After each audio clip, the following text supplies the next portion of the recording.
Fala, Dev, tudo bem com vocês? Sou o Rodrigo Guedes, programador full stack. E lembrando que esse espaço aqui é nosso espaço para falar sobre tecnologia, programação e IA.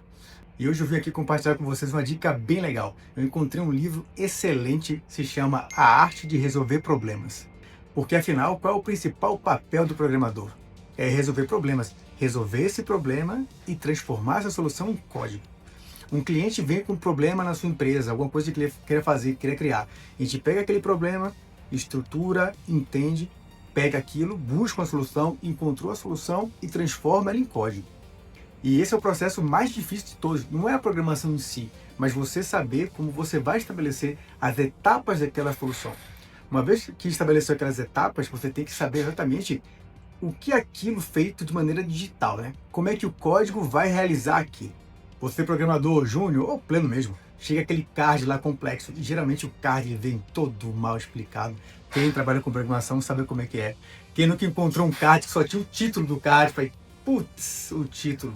Aí já vai você conversar com o PO, conversar com o sênior, trocar ideia com o cara que está mais tempo na empresa, para explicar que danado é aquilo que está só naquele título. Tá, vamos para o cenário número 2. O card está lá, está mais explicadinho, está mais organizadinho, já consegue entender. Beleza, entendi um pouco o problema. Aí você começa a estruturar aquilo, e às vezes você não tem uma ideia clara de como resolver. Você sabe, você tem um instinto daquilo, mas você não segue um protocolo de resolução. E esse livro que te traz é um protocolo de resolução. Então te ajuda muito a você saber do ponto inicial para o ponto final, para você ter uma sequência de resolução.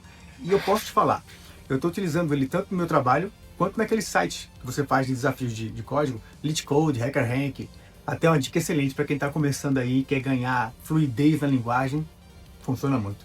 Então, eu comecei a utilizar esse para resolução e está indo de maneira excelente. E eu vou trazer aqui, pelo menos para vocês começarem a entender, os 4 pilares na hora de resolver um problema. Olha, eu vou te falar, vale muito a pena aplicar isso aqui. O pilar número 1 é a compreensão do problema. Parece básico, mas não é tão simples assim não. Eu vou te comentar uma coisa, quando você lê um problema, você às vezes acredita que entende ele de verdade, que você entende o que está acontecendo. Mas tem algumas lacunas que a gente tem que perceber, entender e verificar. Vou dar um exemplo do livro. No livro, ele pede para você calcular a diagonal de um paralelepípedo retângulo. Aí começou o primeiro problema. Há muito tempo que eu não estudo geometria. Tive que ir lá buscar o que é um paralelepípedo. Tá, passo 1. Entendi o que é um paralelepípedo. Passo 2. Quais fórmulas existem para trabalhar com aquela figura? Uma vez que eu encontrei, será que existe já uma fórmula que calcula a sua diagonal diretamente? Então você vai entendendo o que é realmente compreender o problema. Mas entra muito mais coisa aí. Você tem que entender o problema, entender os elementos principais que compõem aquele problema, e você tem que entender, aí está o pulo do gato, qual é a incógnita, qual é o X da questão, o que é que ele está buscando. Tá, então, claro, tá, é a diagonal, beleza.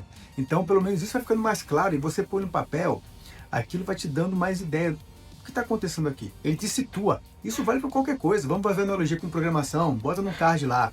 Eu quero que você crie um endpoint específico para a criação de novos usuários. Ou eu quero que você, agora, o usuário ele possa estar vinculado a uma conta.